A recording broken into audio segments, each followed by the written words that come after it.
Hi everybody, and today we're going to talk about 3 misconceptions about selling online. I talk to a lot of ladies and there are a lot of misconceptions out there, but I'm picking the top 3, so I'm going to go with those.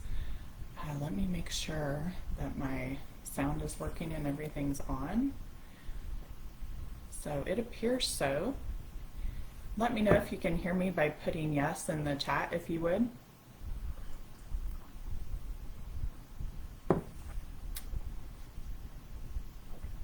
All right. Who else is happy it's Friday? I know that typically Fridays are exciting, especially in like the business world, because that's, really high sales day. Okay. Hey, Carrie, can you hear me okay, Carrie? I just want to make sure because I have not gone live using this method in a while. Okay, good. Okay, so today we're talking about 3 misconceptions with selling online. I'm going to keep it to 30 minutes or less.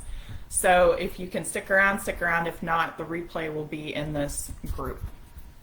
So number 1 is, well, first I'll tell you what they are. The first one is that anyone can do it. Second, you don't need an online store. And third, that you need thousands of dollars to get started. The first one, anyone can do it. This is something that I used to think, right? I used to think that everyone can't hear very well. Okay. Try turning up your volume, Evelyn, and see if that can help you. It depends on different devices work differently. Okay, so you have to be driven. So first of all, if you're not successful at selling online, I can tell you that you do not have a strong enough why. And when I say why, I mean why in quotes. So when you start a business, you have to know why you're doing it, right? Because things are not always going to be easy, and you have to have a reason that you're doing it that is super strong. Because if you don't, think about if you've done something that you're not really into, and think about when times get hard doing that thing, do you feel like pushing through or do you want to just stop? That's the difference. So your why has to be strong enough that it will keep you pushing through when times get tough, because they will. It is challenging to own your own business.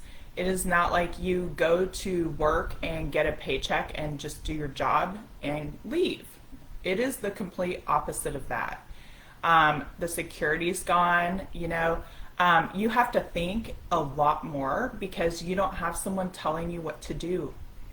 So it's not like my old job. I was a programmer and I would go and she would say, okay, today here's your project and you have this much time to get it done. And that was it.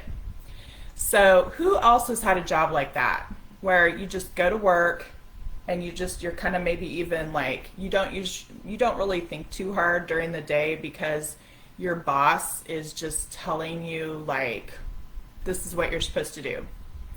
Or I had a job when I was 14. I worked at a lawn and garden place and I was a cashier. So I just showed up at the job, I did my cashier work and I left and I got a paycheck. I didn't have to think really about what I needed to do. There was a job description, it was all laid out for me. So when you own your own business, it's the complete opposite. There's no one telling you what you need to do. You have to figure all that out by yourself, and it's challenging.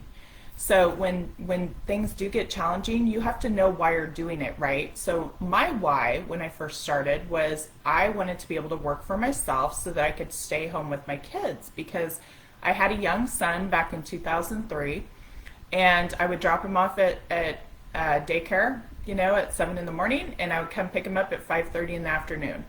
So who else has been in that situation? Say, yes or me in the comments if you have had that situation where you just are kind of going through the motions. You're not really in a job you love. You're just going because you need the insurance or you need the paycheck. So that's where I was back in 2003. So my whole goal, my why, was to get out of that situation. I wanted to raise my son, not have daycare workers raising him, right? And I didn't have that option because I needed the insurance and I needed the money. So this is not something that anyone can do. You have to have a very strong why. If you don't, you will quit. So that's just that. So think about what is your why that you're going to use when times get hard. Because you're going to use it. You're going to have those hard times. You're going to have days where it's overwhelming and you want to quit. And you're going to have to think about why you're doing it. The second thing is that you don't need an online store. So let's type these in here. One, anyone can do it. So what is your why? Because people without a why cannot be successful business owners. You have to know why you're doing it. Okay, number 2, you don't need an online store. Why do you think that you would need why would you think that you would or wouldn't need an online store? Have you thought about that you might need one, or do you think that you don't need one? So what are your thoughts on that? If you're watching this live or in the replay, type that in.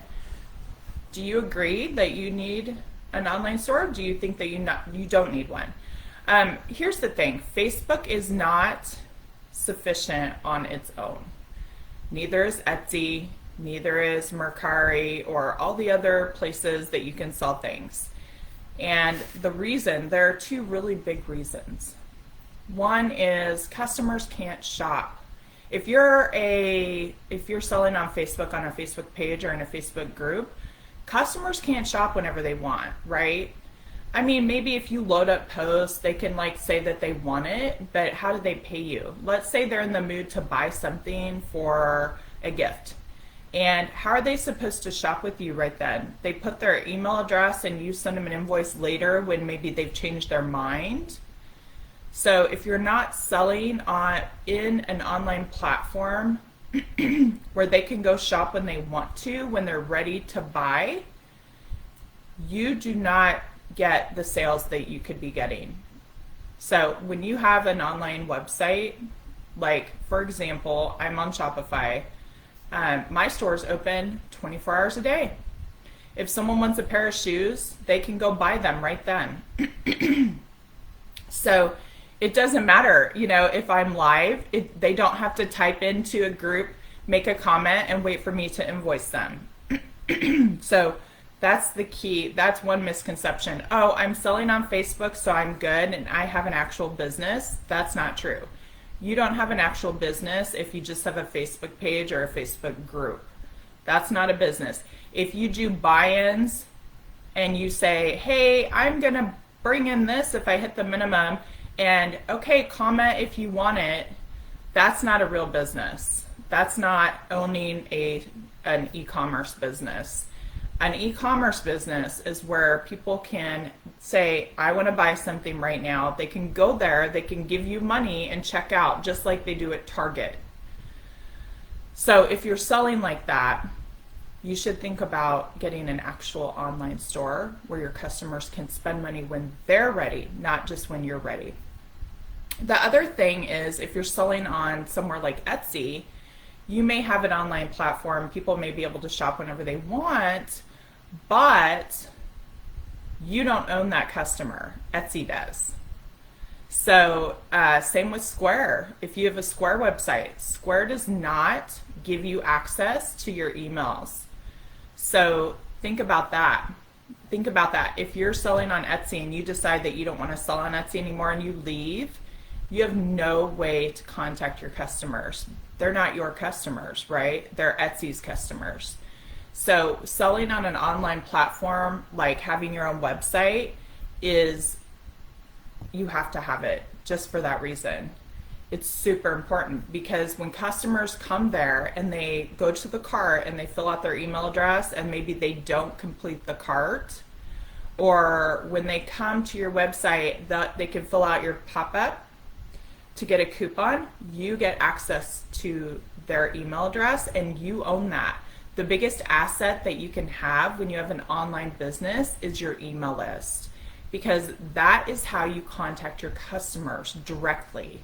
It's really, really important. So if you're selling on Facebook even, you may have been collecting email addresses, but then you have the issue that customers can't buy on their time, they have to buy on your time. And that's not a good way to do business. Okay, the third misconception is that you need thousands of dollars to get started. I actually did some research a few months back and I looked up how to open an online boutique, for example.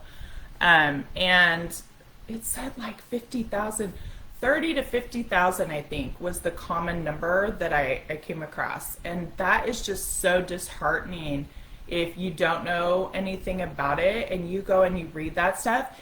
You might think that's true, and it's just not. So you can open an online store with $500 to $1,500 selling whatever product you want. It's just you have to have the right product that your customer wants, right? So you have to know who your customer is, exactly. Who are you selling to? And you have to know where they hang out. So if you have product, if you have the right product, you know who your customer is, you know where they hang out, that's what you need. If you don't have one of those things, you're not going to be successful. So let's say you have a customer that likes, I don't know, let's take for example Lululemon. Would you imagine that Lululemon knows who their customer is? Type yes if you do. I mean, silly question, right? Do you think that Lululemon and Target and any other big companies, do you think that they know who their customer is? Or do they just randomly buy products and hope for the best?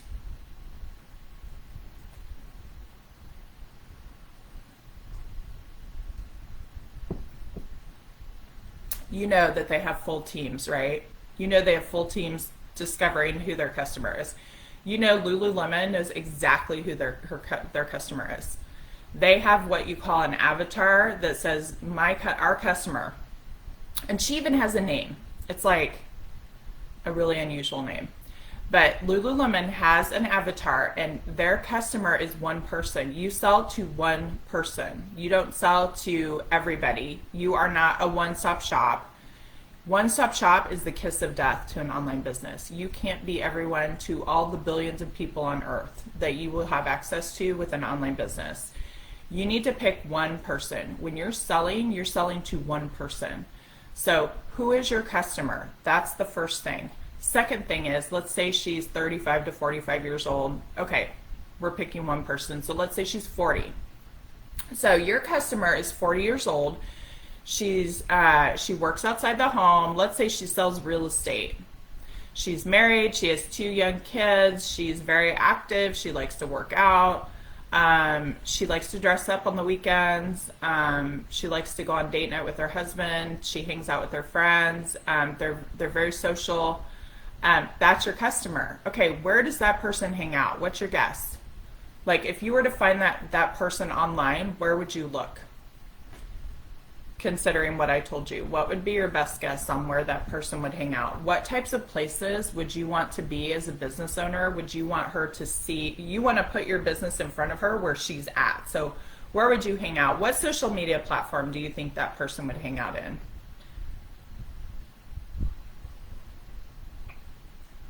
In case you didn't know, anyone younger than 30 is going to be on Instagram.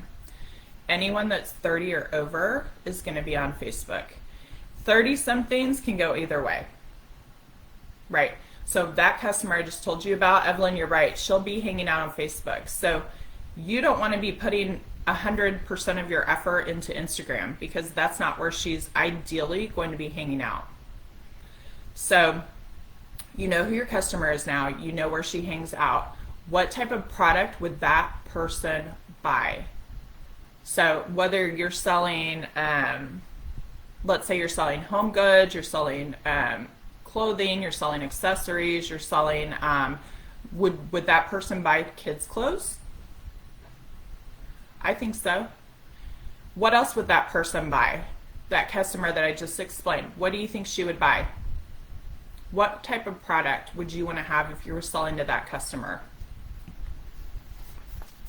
Or what do you sell? And we could say, okay, she would buy that. So there are a lot of ladies I work with, gifts. Yeah, Evelyn, gifts. She would definitely buy gifts, right? Because she has the income. She's working full time as a realtor. So yeah, she would buy gifts. I said she was social, right? So she's gonna have friends, family. She's gonna buy gifts for sure. Clothing, she's an agent. She's a realtor. They need to look good, right? So she's gonna. So you see how easy that was? Now imagine if you didn't know who your customer was. How would you know what product to sell to her if you don't know who she is? Tonya said accessories. Yeah, definitely. Yeah, so if you didn't know who she was, if you had no idea, like let's say you were just starting out and you were just like, I just want to sell to all women. I just think all women would love this product. Do you think that you're going to be able to sell your products if you don't know who you're selling to?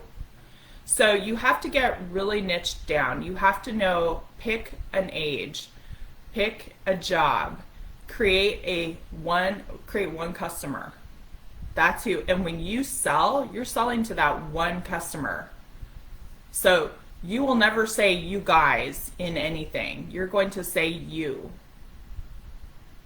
And it takes some training to think that way. Like when you're marketing to one customer. So that's why you don't need thousands to get started, right? Because you're going to know who you're selling to, and that's going to make it really easy for you to decide on what products you want to get into.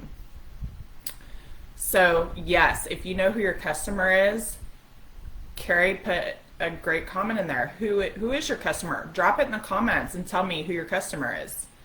What product are you selling? A product? Do you have an idea of what you want to sell? Put that in the comments. But remember, unless you have thousands and thousands of dollars, you have to figure out your niche, and you have to figure out your customer, right? That's how you do it with less money. If you don't know what you're doing, money can fix it all, right?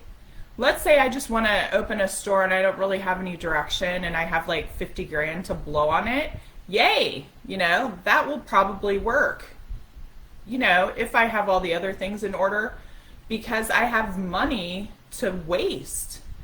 Because when you don't know who your end customer is and you don't know what you should sell to them, that's when you get into wasting money. So 3 things we learned today, 3 misconceptions. Anyone can do it because everybody can't do it. 2, you don't need an online store. You actually do need an online store to be effective and successful. 3, you need thousands to get started. You do not need thousands to get started unless you don't have any direction and you don't have time or interest in figuring it out. And if that's the case, you probably shouldn't be doing it in the first place. Okay? Do you have an age range as a young adult? Yeah. Oh, okay. Evelyn says young adult. Yeah. Tonya's selling paparazzi, which is accessories, right? Yeah. So who else? Tonya, who's your customer?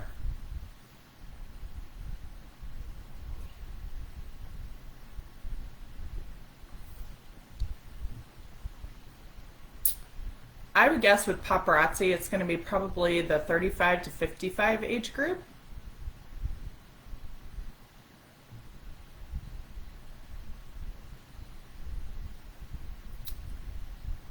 Yeah. Okay. Yeah. So which one surprised you the most on those 3? Which one shocked you? I know I was kind of surprised because I thought anyone, when I first started out owning a business or wanting to own a business, it didn't really occur to me that like it might not work. I was very driven, right? So I didn't really think about it potentially not working. I was willing to do whatever it took to make it work. But when I work with a lot of women and I see ladies give up, that's the most common reason for them not being successful is they just give up. And it's so sad to see ladies put months into something and then they just quit because they give up on themselves. And that's what it is. They're giving up on themselves, and or their why is not strong enough. They don't have a strong enough why, because that why, I used to think, oh, what the heck is a why and why do we need one? Well, it's the most important thing, right? When you're a business owner, why are you doing this? See, Evelyn, yeah, if you're super focused and you know those things that we talked about, you have a better chance of being more successful than someone that starts out with $10,000. Because I've seen ladies start with thousands and then just give up on themselves. Yeah, Jennifer, it's possible if you don't have a lot of income. Like I was saying, you can start with 500 to 1500 and be successful, but you have to know your why. Why are you doing it? You have to know who your customer is, and you have to have a niche. You have to know what you want to sell, and you have to know where they hang out, right? How do you find these customers? The most important thing is, how do I sell this? When you look at a product and you want to bring in a product, or you want to start selling a product, how do you sell it? You figure that out first, and with the online business, you actually sell the product before you even make it. With online education and things like that, I don't waste my time going and creating trainings and then try to sell them. I sell the trainings and then I create them, because I don't want to waste my time making something that people won't buy. So the same thing goes for, a product. So when you first think about, okay, I think that I want to sell this. I want to sell jewelry. Okay, where are you going to sell it? That is the most important question. Do you know who your customer is and where you're going to find them? Right? Because anyone can buy products. Anybody can say, oh, I have a business, I'm going to sell jewelry, or I'm going to sell, custom tees, or anything like that. The question is, can you sell the product? Okay, let me go through over here and see.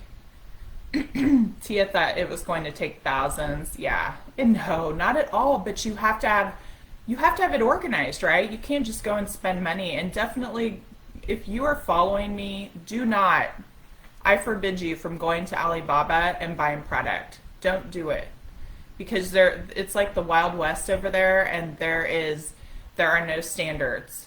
And I've talked to tons of women who spent lots and lots of money and got their product and it was bad quality, and you're stuck with it because they make it really hard for you to send it back.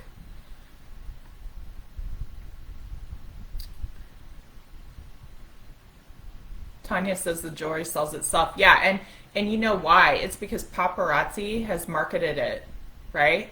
Paparazzi, I guarantee you that company knows who their customer is. And they know where to find them. And that's all it takes. Yeah. Pretty interesting, huh?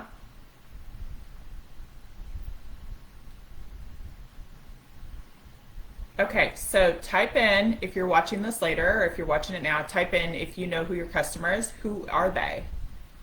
What product are you selling, or what product do you want to sell? And where does your customer hang out? How do you find that customer? Tia, yes, I know. It's sad to me. A lot of ladies, they'll try to do drop shipping and it's low quality, and that, if a customer gets one bad product from you, they're gone. So you cannot do drop shipping right now because it's just not proven. It's not in a place where it's good. That's why I don't teach drop shipping, because drop shippers aren't organized enough. They don't know what they're doing right now. Maybe in 5 years they'll get their acts together, but right now it's not working. And then a lot of ladies will go on Alibaba and buy, spend a few $1,000s and get the products. It's happened so many times. and then they make it so hard for you to send it back that you just have to keep it and try to sell it, and then you're in desperation mode, right? Then you're desperate. You're like, I have $2,000 of product. What do I do now? And then instead of making good decisions, you're like desperately trying to do anything to sell stuff, right? And that's not a good place to be in. Lisa said that she Googled it and it said 100,000. Yeah, I did. I Googled it a few months back and it said like 40 or $50,000 to start a boutique, which is not true. I mean, maybe if you don't know anything and you have absolutely no guidance at all, maybe if you spent 40 or 50,000, you might be able to make it work, but it's going to take more money, right? Because I guarantee you're going to make mistakes with probably half of that money. So it's going to take even more money to fix that problem. And then, like I said, you get into desperation mode, right? And who thinks that you make a good decision when you're desperate? When you're under the gun and you're like, oh my gosh, I have to get rid of this inventory, do you think that you're making good decisions?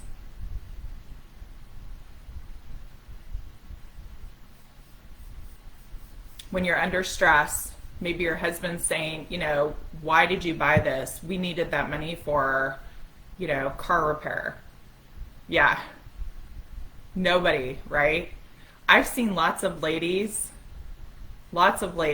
turn down help because it costs money, because they didn't want to spend the money because they were in such a desperation mode that they had to make money instead of spending it. So they declined help.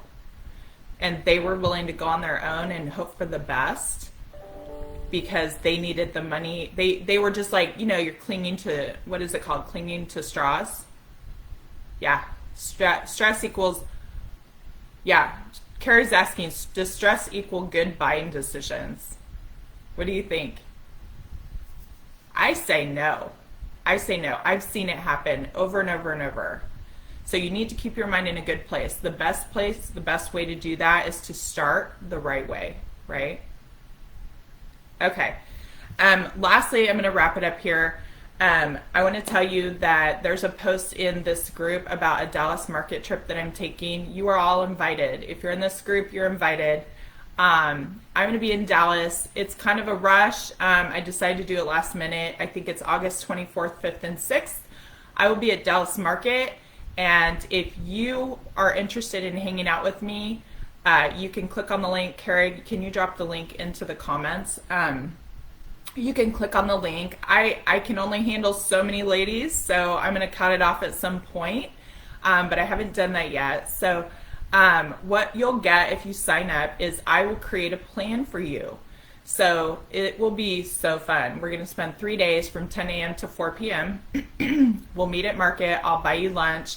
We'll look at vendors. But the really cool part is ahead of time, I'm going to ask you for your fall winter budget. This is if you're selling women's clothing, accessories, shoes, Western wear. They'll have gifts there. I believe the gift shops will be open. So if you're selling anything like that, you are welcome to come. If you have questions, you can look at Dallas Market and see all the vendors. But anyway, the coolest part is I'm going to ask you for your fall winter budget and your customer. Like we talked about, you have to know who you're selling to, right? And if you join me, I'll create a plan for you. I'll break down your budget and say, okay, I think that you should spend this much here, this much here, this much here. And then I will give you vendor recommendations. We'll go look at those vendors. It's going to be a lot of fun. I haven't done it before, so we'll see how it goes to see if I'll do it again. Tia, you should just fly in. It's not that far, right?